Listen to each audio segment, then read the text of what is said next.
After nga namin nagsimba, mag-e-SM kami dahil may delivery ako at papasyal ko si OC. Mayap abengi ke kongan kalugurang kong kamarites.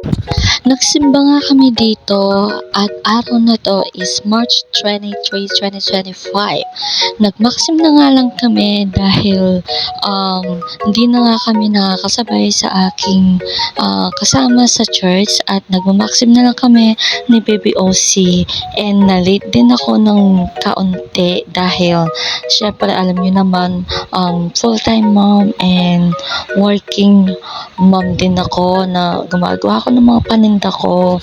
Actually, syempre, yung bebe ko is mahirap siyang gisingin pag umaga.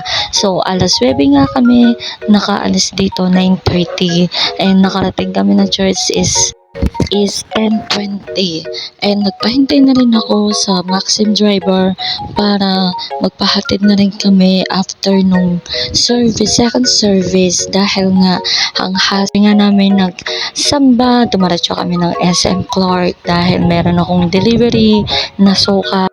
Diyos ko, natulog ang aking bebe. Habang nasa biyahe kami, natutulog sa motor. And then, ayun, nagtambay muna kami sa may food court habang hininto and magising si OC. And pagkagising nga namin, dumaretso kami sa may carousel. Pinalaro ko muna siya kahit isang ride lang.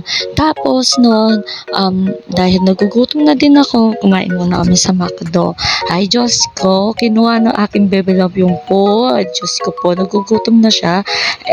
May kwento nga pala ako sa inyo mga kamarites. Medyo matagal-tagal na nga pala itong video na to. Alam nyo ba na habang kumakain kami sa McDonald's sa SM Clark and habang humihingi ako ng water sa crew. So, si Baby OC hindi ko napansin. Tumayo na siya doon sa high chair. And then, ayun, nawala siya sa paningin ko. Diyos ko po, umiyak ako. Ginulo ko lahat ng crew, pati yung guard. Then, ayun, kinakabahan na ako, tapos umiiyak ako doon. Diyos ko po, first time nangyari sa akin to. Tapos bigla siyang dumating. Ay, thank you, Lord.